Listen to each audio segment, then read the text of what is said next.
Hello, my friends. It's Indiana Holmes, and we continue with our story, The Three Musketeers. We are getting close to the end, I think. We begin tonight with Chapter 52, Captivity, the First Day. Let us return to Milady, whom a glance thrown upon the coast of France has made us lose sight for an instant.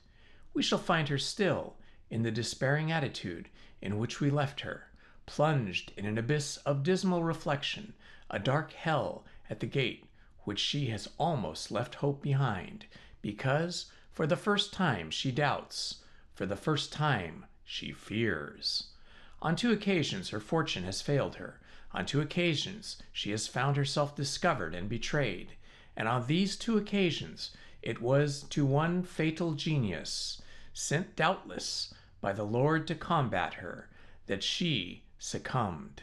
D'Artagnan has conquered her, that invincible power of evil.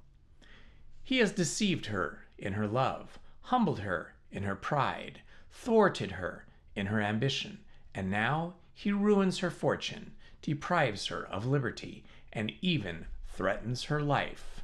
Still more, he has lifted the corner of her mask, that shield with which she covered herself, and which rendered her so strong. D'Artagnan has turned aside from Buckingham, whom she hates, as she hates everyone she has loved. The temptress, with Richelieu, threatened him in the person of the queen.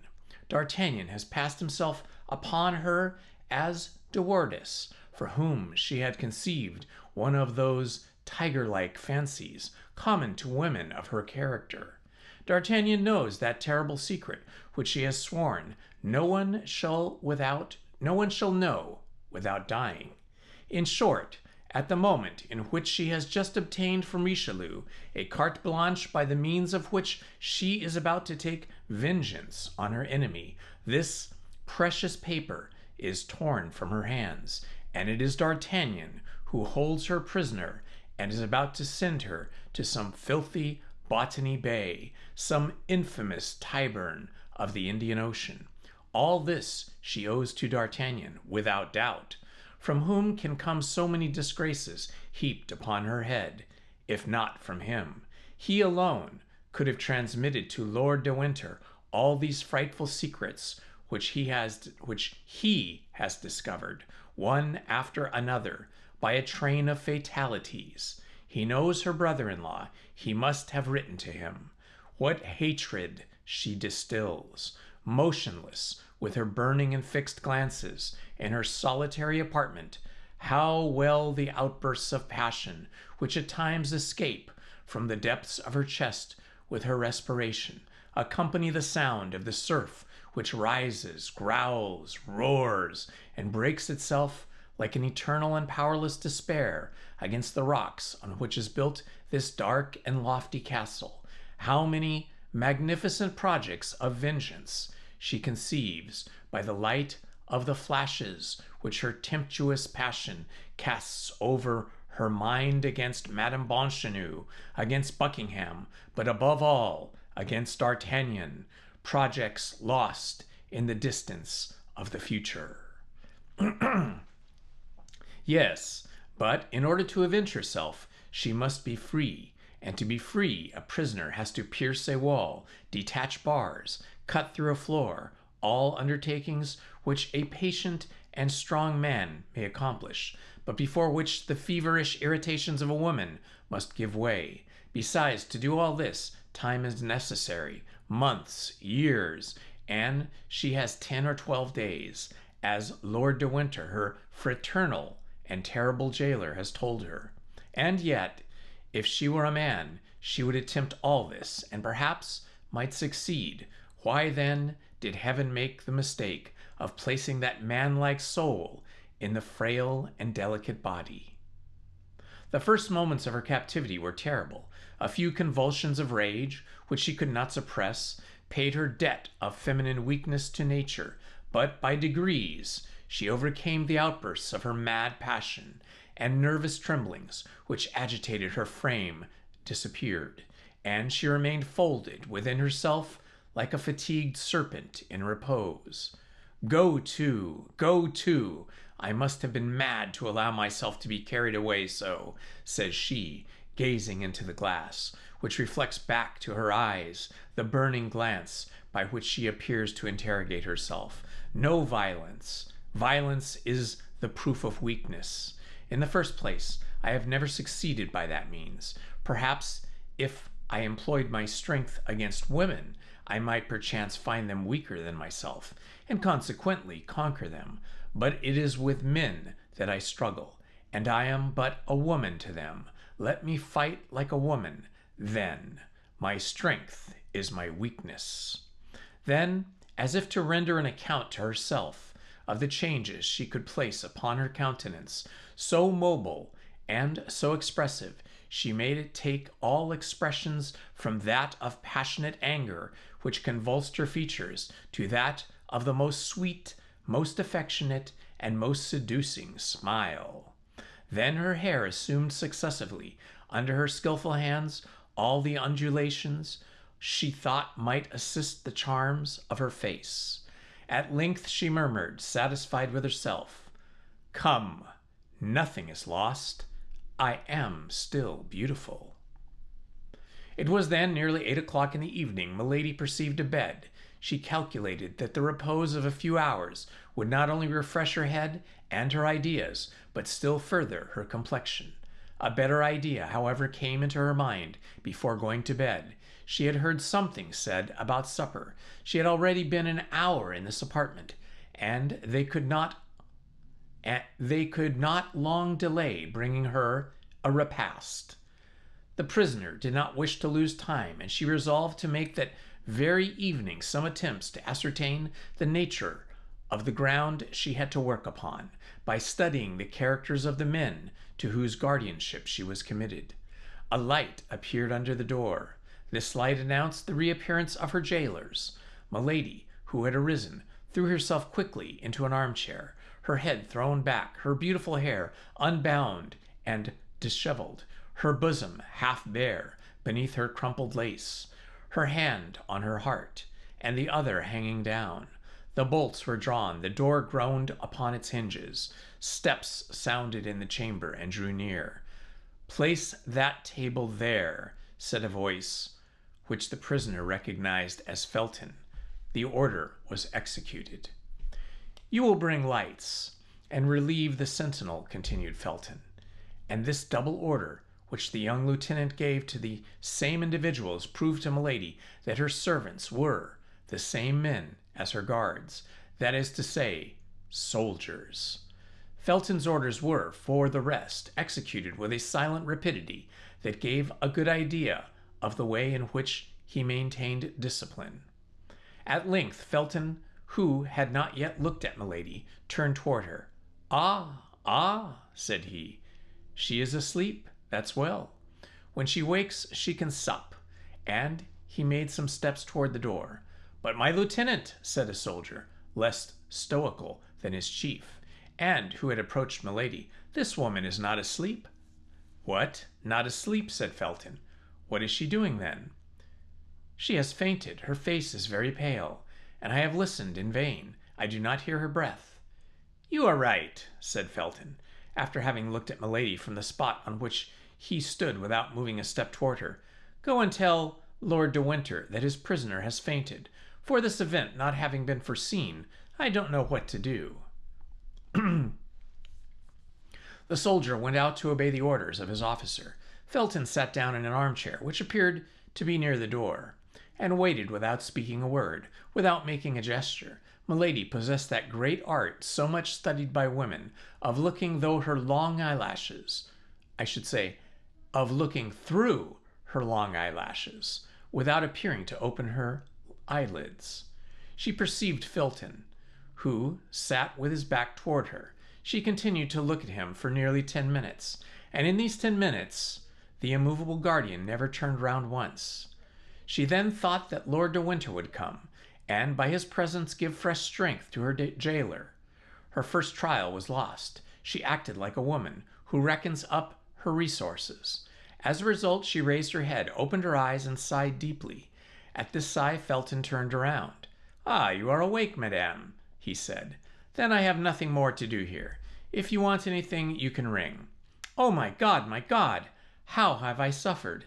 said Milady, in a harmonious voice which, like that of the ancient enchantress, charmed all whom she wished to destroy. And she assumed, upon sitting in the armchair, a still more graceful and abandoned position than when she reclined. Felton arose. "You will be served thus, madame, 3 times a day," said he. "In the morning at 9 o'clock, in the day at 1 o'clock, and in the evening at 8. If that does not suit you, you can point out what other hours you prefer, and in this respect your wishes will be complied with." "But I am to remain always alone in this vast and dismal chamber?" asked Milady. "A woman of the neighborhood has been sent for, who will be tomorrow at the castle, and will return as often as you desire her presence." "I thank you, sir," replied the prisoner humbly. Felton made a slight bow and directed his steps towards the door. At the moment he was about to go out, Lord de Winter appeared in the corridor, followed by a soldier who had been sent to inform him of the swoon of Milady. He held a vial of salts in his hands. "Well, what is it? What is going on here?" said he, in a jeering voice, on seeing the prisoner sitting up and Felton about to go out. "Is this corpse come to life already, Felton? My lad, did you not perceive that you were taken for a novice, and that this first act was being performed of a comedy of which we shall doubtless have the pleasure of following out all the developments?" "I thought so, my lord," said Felton. "But as the prisoner is a woman, after all, I wish to pay her attention that every man of gentle birth owes to a woman, if not on her account, at least on my own." Milady shuddered through her whole system. These words of Felton passed like ice through her veins. "So," replied De Winter, laughing, "that beautiful hair, so skillfully disheveled, that white skin, and that languishing look have not yet seduced you, you heart of stone." "No, my lord," replied the impassive young man. "Your lordship may be assured that it requires more than tricks and coquetry of a woman to corrupt me. In that case, my brave lieutenant, let us leave Milady to find out something else, and go to supper. Be easy. She has a fruitful imagination, and the second act of the comedy will not delay its steps after the first." And at these words, Lord de Winter passed his arm through that of Felton and led him out, laughing.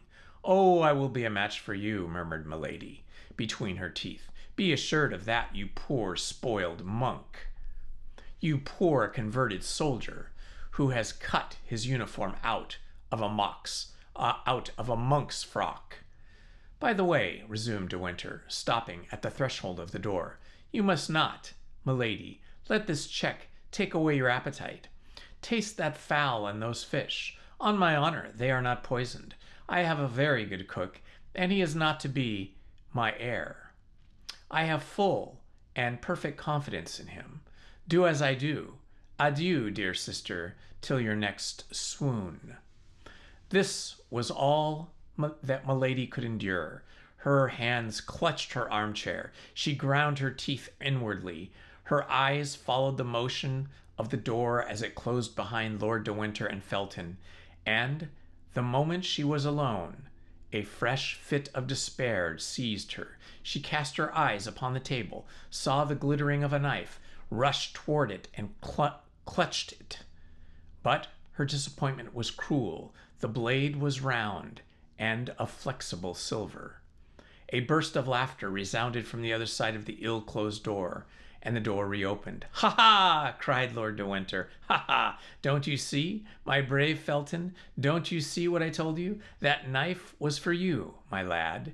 She would have killed you. Observe, this is one of her peculiarities, to get rid thus, after one fashion or another, of all people who bother her. If I had listened to you, the knife would have been pointed and of steel. Then no more of Felton.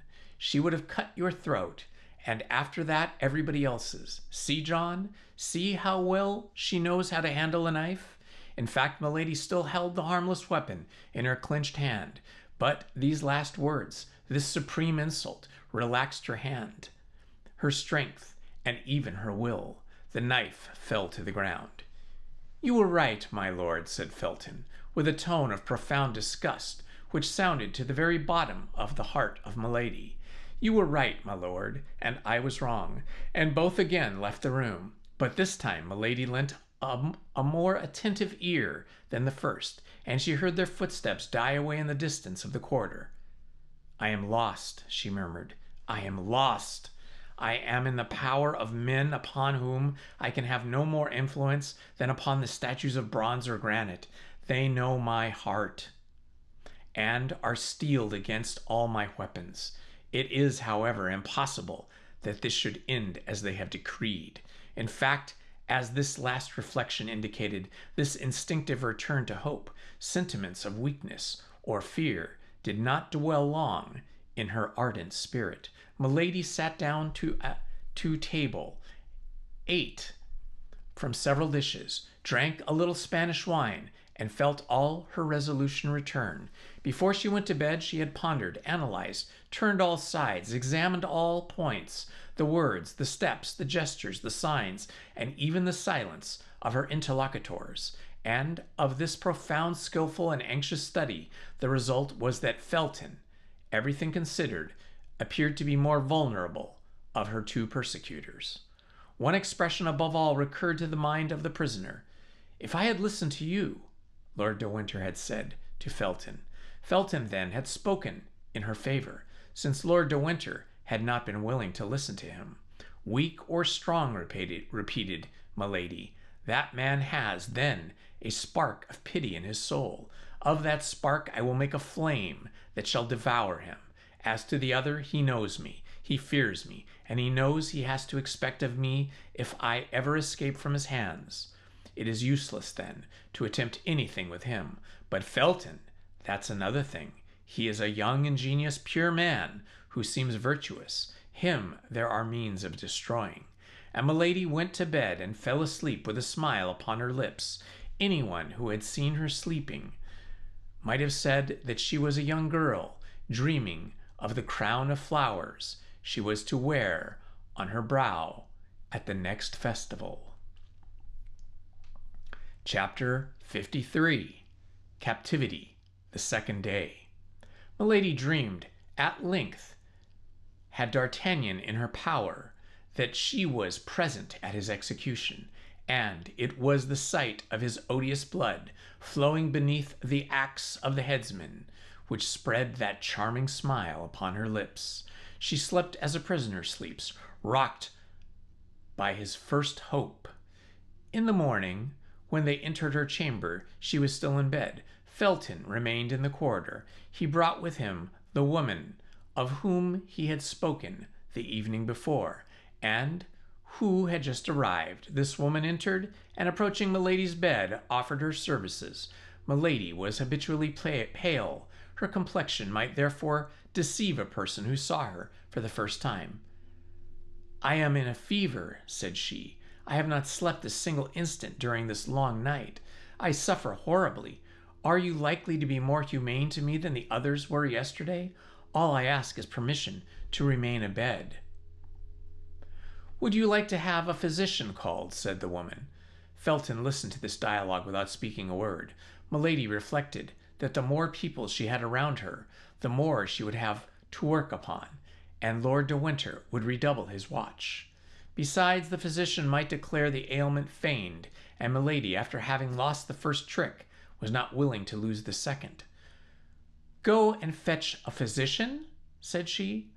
"What could be the good of that? These gentlemen declared yesterday that my illness was a comedy. It would just be the same today, no doubt, for since yesterday evening they have had plenty of time to send for a doctor." "Then," said Felton, who became impatient, "say yourself, madame, what treatment you wish followed." How can I tell? My God, I know that I suffer. That's all. Give me anything you like. It's of little consequence." "Go and fetch Lord de Winter," said Felton, tired of these eternal complaints. "Oh, no, no," cried Milady. "No, sir, do not call him. I conjure you. I am well. I want nothing. Do not call him. She gave so much vehemence, such magnetic eloquence to this exclamation, that Felton, in spite of himself, advanced some steps into the room. He has come, thought Milady. Meanwhile, madam, if you really suffer, said Felton, a physician shall be sent for. And if you deceive us, well, it will be the worse for you. But at least we shall not have to reproach ourselves with anything. Milady made no reply, but turning her beautiful head round upon her pillow, she burst into tears and uttered heartbreaking sobs. Felton surveyed her for an instant, with his usual impassiveness. Then, seeing that the crisis threatened to be prolonged, he went out. The woman followed him, and Lord de Winter did not appear. I fancy I began to see my way, murmured Milady, with a savage joy, burying herself under the clothes to conceal from anybody who might be watching her this burst of inward satisfaction. 2 hours passed away. Now it is time that the malady should be over, said she. Let me rise and obtain some success this very day. I have but 10 days, and this evening 2 of them will be gone. In the morning, when they entered Milady's chamber, they had brought her breakfast. Now, she thought, they could not long delay coming to clear the table, and that Felton would then reappear. Milady was not deceived. Felton reappeared, and without observing whether Milady had or had not touched her repast, made a sign that the table should be carried out of the room, it having been brought in ready spread. Felton remained behind. He held a book in his hand. Milady, reclining in an armchair near the chimney, beautiful, pale, and resigned, looked like a holy virgin awaiting martyrdom. Felton approached her and said, Lord de Winter, who is Catholic, like yourself, madam, thinking that the deprivation of the rites and ceremonies of your church might be painful to you, has consented that you should read every day the ordinary of your Mass. And here is a book which contains the ritual. At the manner in which Felton laid the book upon the little table near which Milady was sitting, at the tone in which he pronounced the 2 words, your Mass, at the disdainful smile with which he accompanied them, Milady raised her head and looked more attentively at the officer. By that plain arrangement of the hair, by that costume of extreme simplicity, by the brow polished like marble, and as hard and impenetrable, she recognized one of those gloomy Puritans she had so often met, not only in the court of King James, but in that of the King of France, where in spite of the remembrances of St. Bartholomew, they sometimes came to seek refuge. She had then one of those sudden inspirations which only people of genius receive in great crises, in supreme moments which are to decide their fortunes or their lives. Those 2 words, your Mass, and a simple glance cast upon Felton revealed to her all the importance of the reply she was about to make, but with that rapidity of intelligence which was peculiar to her, this reply, ready arranged, presented itself to her lips. I, said she, with an accent of disdain, in unison with that which she had remarked in the voice of the young officer. I, sir? My Mass? Lord de Winter, the corrupted Catholic, knows very well that I am not of his religion, and this is a snare he wishes to lay for me. And of what religion are you, then, madam? Asked Felton, with an astonishment which, in spite of the empire he held over himself, he could not entirely conceal. I will tell it, cried Milady, with a feigned exultation, on the day when I shall have suffered sufficiently for my faith. The look of Felton revealed to Milady the full extent of the space she had opened for herself by this single word. The young officer, however, remained mute and motionless. His look alone had spoken. I am in the hands of my enemies, continued she, with that tone of enthusiasm which she knew was familiar to the Puritans. Will let my God save me, or let me perish for my God. That is the reply I beg you to make to Lord de Winter. And as to this book, added she, pointing to the manual with her finger, but without touching it, if she must be contaminated by it, you may carry it back and make use of it yourself, for doubtless you are doubly the accomplice of Lord de Winter, the accomplice in his persecutions, the accomplice in his heresies." Felton made no reply, took the book with the same appearance of repugnance with which he had before manifested, and retired pensively. Lord de Winter came toward 5 o'clock in the evening. Milady had time during this whole day to trace her plan of conduct. She received him like a woman who had already recovered all her advantages. "It appears," said the Baron, seating himself in the armchair opposite that of Milady, and stretching out his legs carelessly upon the hearth, "it appears we have made a little apostasy." "What do you mean, sir?" "I mean to say that since we last met you have changed your religion. You have not by chance married a Protestant for the third husband, have you?" "Explain yourself, my lord," replied the prisoner with majesty. "For though I hear the words, I declare I do not understand them." "Then you have no religion at all. I like that best," replied Lord de Winter, laughing. "Certainly, that is most in accord with your own principles," replied Milady frigidly. "Oh, I confess it is all the same to me." "Oh, you need not avow this religious indifference, my lord. Your debaucheries and crimes would vouch for it."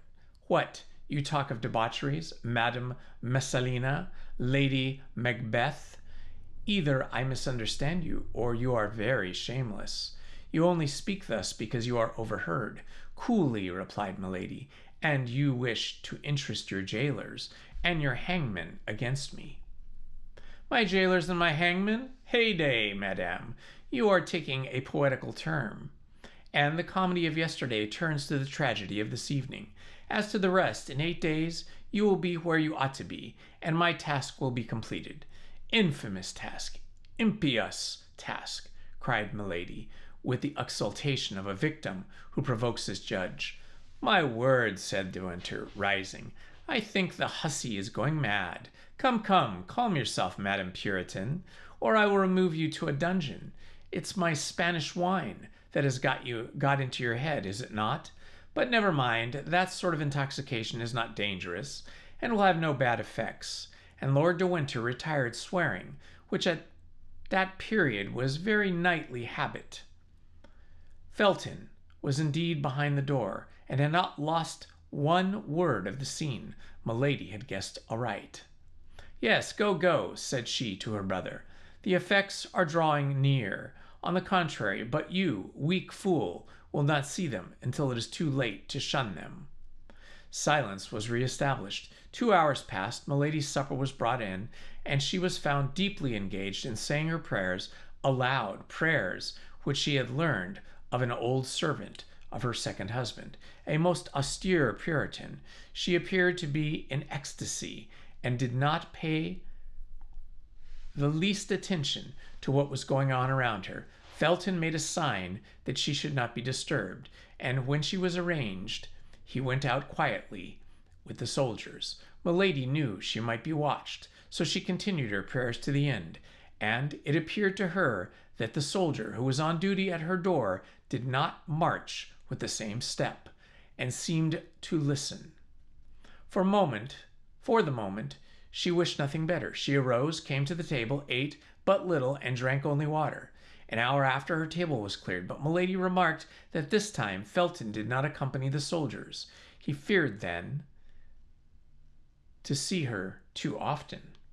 She turned toward the wall to smile, for there was this smile, such an expression of triumph that this smile alone would have betrayed her. She allowed, therefore, half an hour to pass away, and, as at the moment, all was silence in the old castle, as nothing was heard but the eternal murmur of the waves, that immense breaking of the ocean, with pure, harmonious, and powerful voice, she began the first couplet of the psalm, then in great favor with the Puritans. "Thou leavest thy servants, Lord, to see if they be strong, but soon thou dost afford thy hand to lead them on."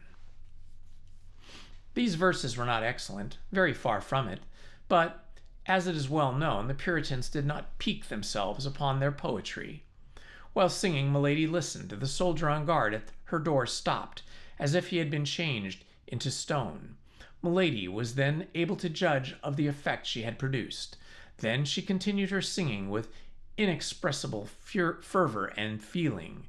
It appeared to her that the sounds spread to the distance beneath the vaulted roofs, and carried with them a magic charm to soften the hearts of her jailers. It, however, likewise appeared that the soldier on duty, a zealous Catholic, no doubt, shook off the charm, for through the door he called, "Hold your tongue, madame. Your song is as dismal as De Profundis, and if besides the pleasure of being in the garrison here, we must hear such things as these, no mortal can hold out." "Silence!" then exclaimed another stern voice, which Milady recognized as Felton. "What are you meddling with, stupid? Did anybody order you to prevent that woman from singing? No. You were told to guard her, to fire at her if she attempted to fly. Guard her. If she flies, kill her, but don't exceed your orders." An expression of unspeakable joy lighted the countenance of Milady, but this expression was fleeting as the reflection of lightning. Without appearing to have heard the dialogue, of which she had not lost a word, she began again, giving to her voice all the charm, all the power, all the seduction the demon had bestowed upon it. "For all my tears, my cares, my exile, my chains, I have my youth, my prayers, and God who counts my pains." Her voice, of immense power and sublime expression, gave to the rude, unpolished poetry of these psalms a magic and an effect which the most exalted Puritans rarely found in the songs of their brethren, and which they were forced to ornament with all the resources of their imagination. Felton believed he heard the singing of an angel who consoled the 3 Hebrews in the furnace. Milady continued, "One day our doors will ope, with God come our desire, and if betrays that hope, to death we can aspire." This verse, into which the terrible enchantress threw her whole soul, completed the trouble which had seized the heart of the young officer.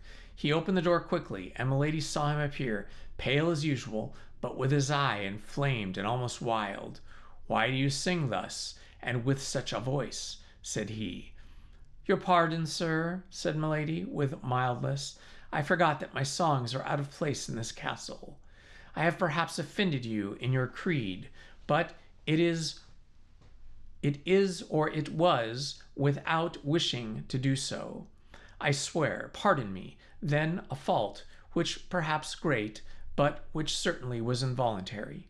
Milady was so beautiful at this moment, the religious ecstasy in which she appeared to be plunged gave such an expression to her countenance, that Felton was so dazzled that he fancied he beheld an angel, whom he had only just before heard. "Yes, yes," said he, "you disturb, you agitate the people who live in the castle." The poor, senseless young man was not aware of the incoherence of his words, while Milady was reading with her lynx eyes the very depths of his heart. "I will be silent, then," said Milady, casting down her eyes with all the sweetness she could give to her voice, with all the resignation she could impress upon her manner. "No, no, madame," said Felton. "Only do not sing so loud, particularly at night." And at these words Felton, feeling he could not long maintain his severity toward his prisoner, rushed out of the room. "You have done right, lieutenant," said the soldier. "Such songs disturb the mind, and yet we become accustomed to them. Her voice is so beautiful."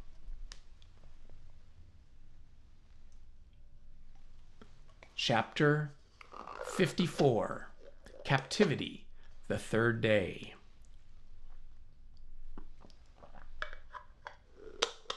Felton had fallen, but there was still another step to be taken. He must be retained, or rather, he must be left quite alone. And Milady but obscurely perceived the means which could lead to this result. Still more must be done. He must be made to speak, in order that he might be spoken to, for Milady very well knew that her greatest seduction was in her voice, which so skillfully ran over the whole gamut of tones, from human speech to language celestial. Yet, in spite of all this seduction, Milady might fail, for Felton was forewarned, and that against the least chance. From that moment she watched all his actions, all his words, from the simplest glance of his eyes to his gestures, even to a breath that could be interpreted as a sigh. In short, she studied everything, as a skillful comedian does to whom a new part has been assigned in a line to which he is not accustomed. Face to face with Lord de Winter, her plan of conduct was more easy. She had laid that down the preceding evening, to remain silent and dignified in his presence, from time to time to irritate him by affected disdain, by a contemptuous word, to provoke him to threats of violence, which would produce a contrast of her own resignation. Such was her plan.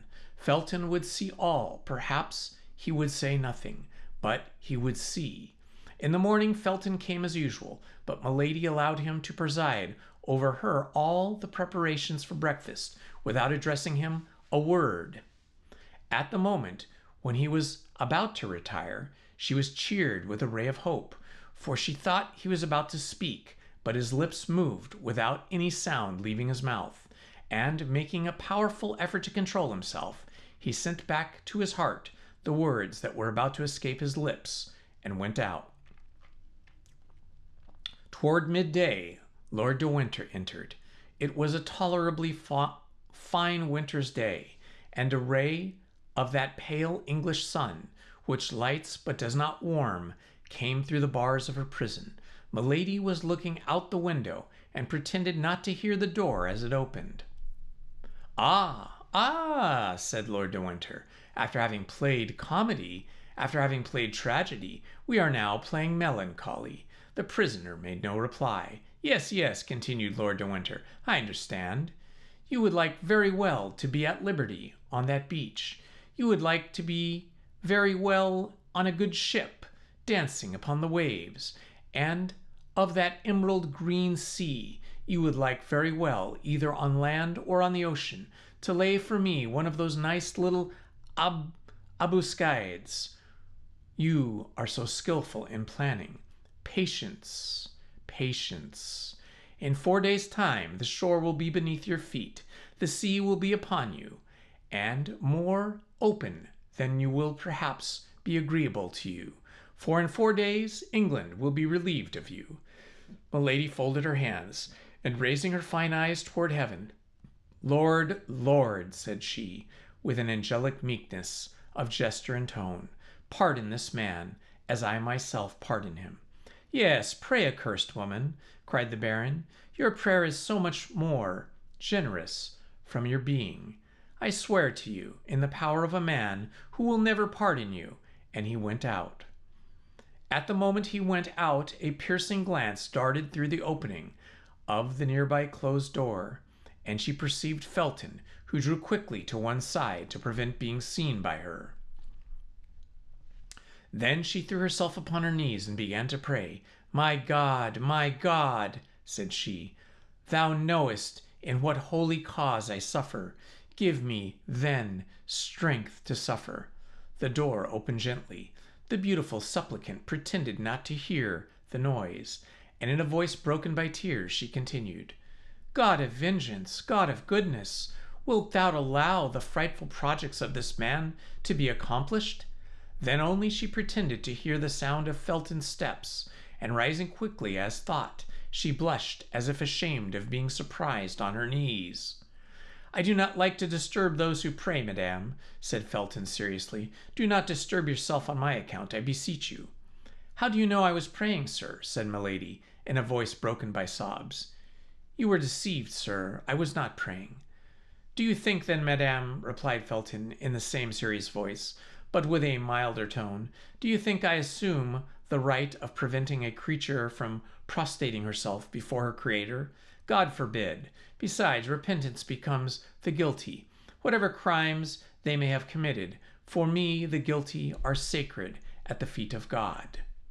"Guilty, I?" said Milady, with a smile which might have disarmed the angel of the Last Judgment. "Guilty?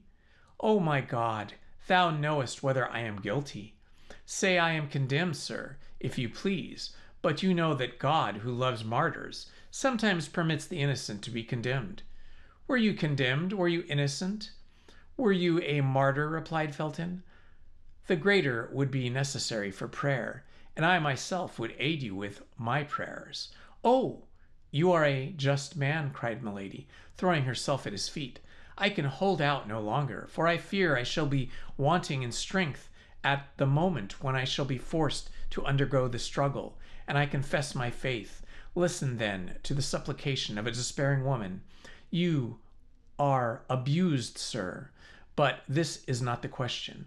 I only ask you one favor, and if you grant it to me, I will bless you in this world and in the next. Speak to the master, madame, said Felton. Happily, I am neither charged with the power of pardoning nor punishing.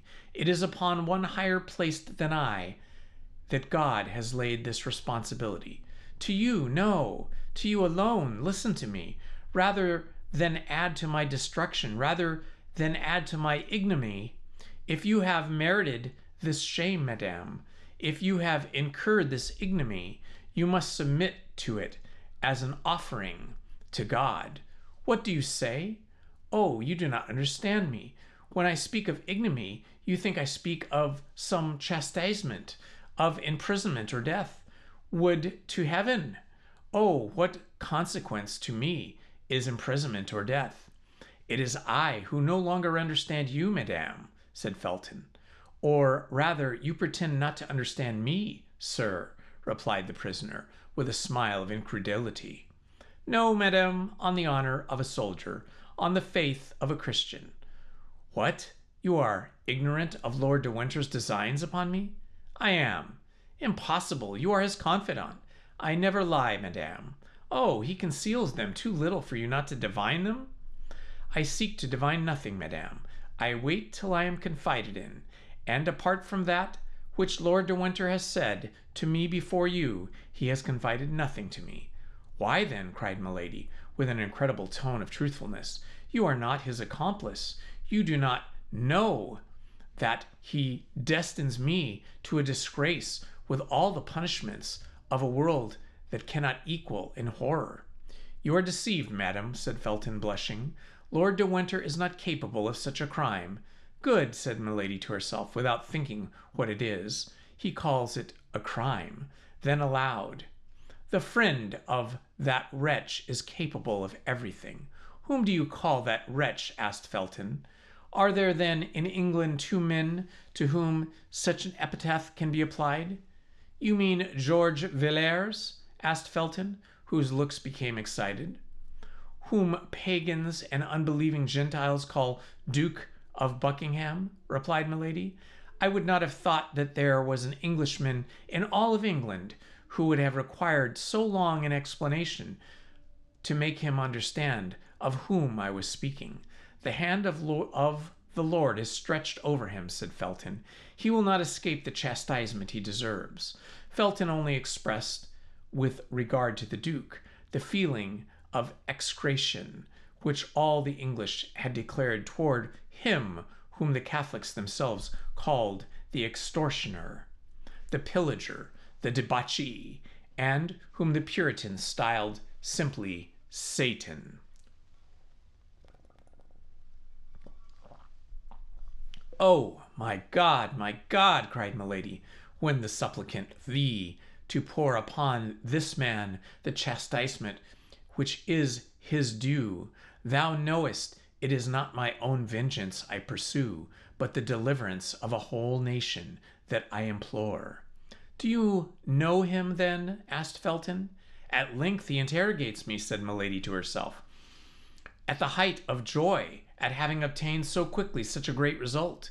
Oh, know him? Yes, to my misfortune, to my eternal misfortune. And Milady twisted her arms as if in a paroxysm of grief. Felton, no doubt, felt within himself that this strength was abandoning him, and he made several steps toward the door, but the prisoner, whose eye never left him, sprang in pursuit of him and stopped him. Sir, cried she, be kind, be clement. Listen to my prayer. That knife, which the fatal prudence of the baron deprived me of, because he knows the use I would make of it. Oh, hear me to the end. That knife, give it to me for a minute only. For mercy's, for pity's sake, I will embrace your knees. You shall shut the door, that you may be certain I contemplate no injury to you. My God, to you, the only just, good, and compassionate being I have met. To you, my preserver, perhaps. 1 minute, that knife, 1 minute, a single minute, and I will restore it to you through the grating of the door. Only 1 minute, Mr. Felton, and you will be saved. You will have saved my honor. To kill yourself? Cried Felton with terror, forgetting to withdraw his hands from the prisoner. To kill yourself? I have told, sir, murmured Milady, lowering her voice and allowing herself to sink overpowered to the ground. I have told my secret. He knows all. My God, I am lost. Felton remained standing, motionless, undecided. He still doubts, thought Milady. I have not been earnest enough. Someone was heard in the corridor. Milady recognized the step of Lord de Winter. Felton recognized it also, and made a step toward the door. Milady sprang toward him. Oh, not a word, said she in a concentrated voice. Not a word of all that I have said to you this man, or I am lost, and it would be you. Then, as the steps drew nearer, she became silent for fear of being heard, applying with a gesture of infinite terror her beautiful hand to Felton's mouth. Felton gently repulsed Milady, and she sank into a chair. Lord de Winter passed before the door without stopping, and they heard the noise of the footsteps soon die away. Felton, as pale as death, remained some instants with his ear bent and listening. Then, when the sound was quite extinct, he breathed like a man awakening from a dream, and rushed out of the apartment. Ah!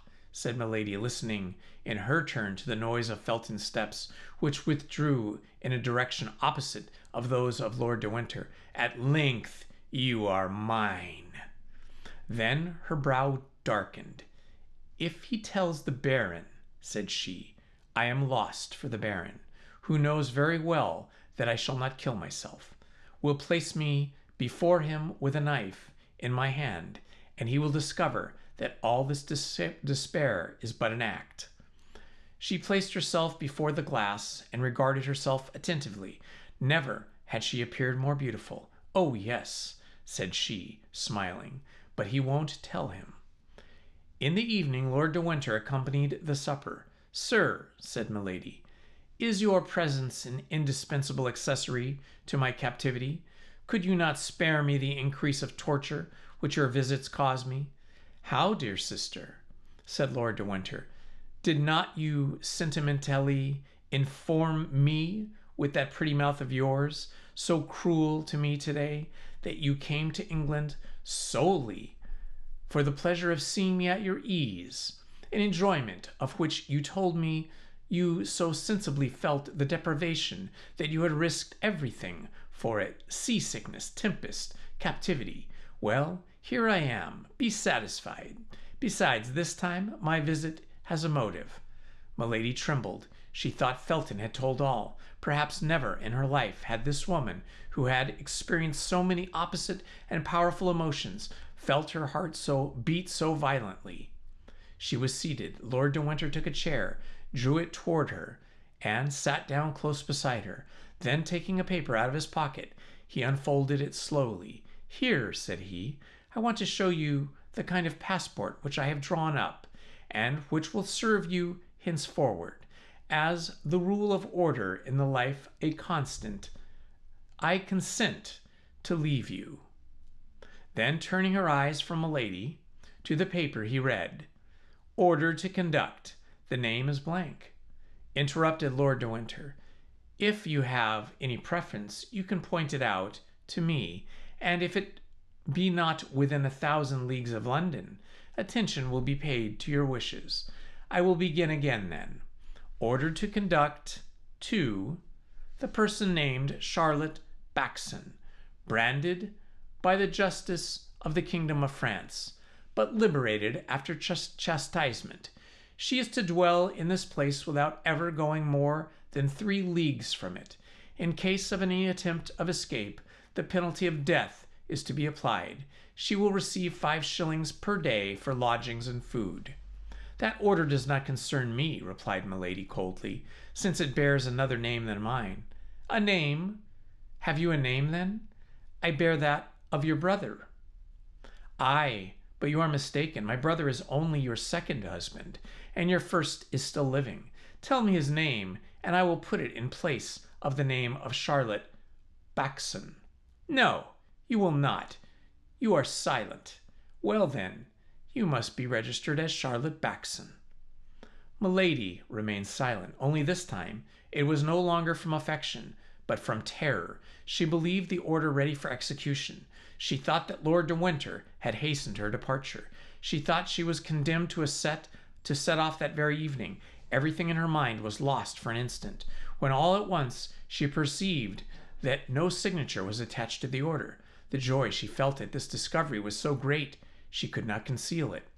"Yes, yes," said Lord de Winter, who perceived what was passing in her mind. "Yes, you look for the signature, and you say to yourself, 'All is not lost,' for that order is not signed. It is only shown to me to terrify me, that's all."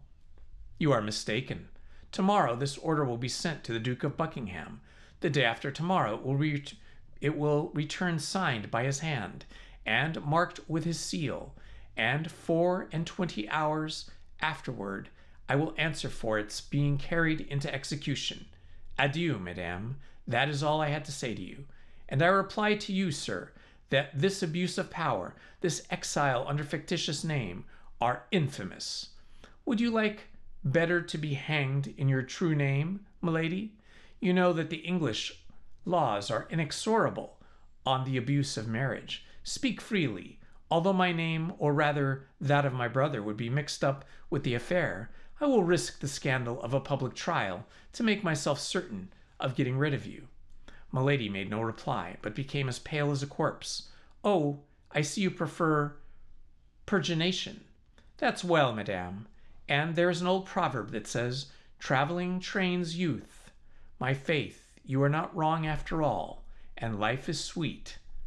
That's the reason why I take such care of you, and you shall not deprive me of mine. There only remains then the question of the 5 shillings to be settled. You think me rather parsimonious, don't you? That's because I don't care to leave you the means of corrupting your jailers. Besides, you will always have your charms left to seduce them with. Employ them, if your check with regard to Felton has not disgusted you with attempts of that kind." "Felton has not told him," said Milady to herself. "Nothing is lost, then. And now, madame, till I see you again tomorrow, I will come and announce to you the departure of my messenger." Lord de Winter arose, saluted her ironically, and went out. Milady breathed again. She had still 4 days before her 4 days would suffice to complete the seduction of Felton. A terrible idea, however, rushed into her mind. She thought that Lord de Winter would perhaps send Felton himself to get the order signed by the Duke of Buckingham. In that case, Felton would escape her, for in order to secure success, the magic of a continuous seduction was necessary. Nevertheless, as we have said, one circumstance reassured her. Felton had not spoken. As she would not appear to be agitated by the threats of Lord de Winter, she placed herself at the table and ate. Then, as she had done the evening before, she fell on her knees and repeated her prayers aloud. As on the evening before, the soldier stopped his march to listen to her. Soon after, she heard lighter steps than those of the sentinel, which came from the end of the corridor and stopped before her door. "It is he," said she, and she began the same religious chant which had so strongly excited Felton the evening before. But although her voice was sweet, full of sonorous, vibrated as harmoniously and as effectively as ever, the door remained shut. It appeared, however, to Milady that in one of the furtive glances she darted from time to time at the grating of the door, she thought she saw the ardent eyes of the young man through the narrow opening. But whether this was reality or vision, he had this time sufficient self-command not to enter. However, a few instants after she had finished her religious song, Milady thought she heard a profound sigh. Then the same steps she had heard approach slowly withdrew, as if with regret. Well, that is a very interesting progression of events. Let us see if Milady can wield her female strengths, her female, what do they used to say, wiles or powers, I guess is what we would say today.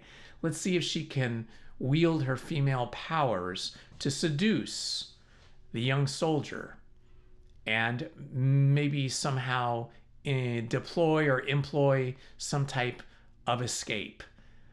We shall see. That is all for tonight, my friends. This has been Indiana Holmes for Storytime. Love to you all, and good night. Please hit the like button, subscribe, and hit the notifications button. Thank you very much.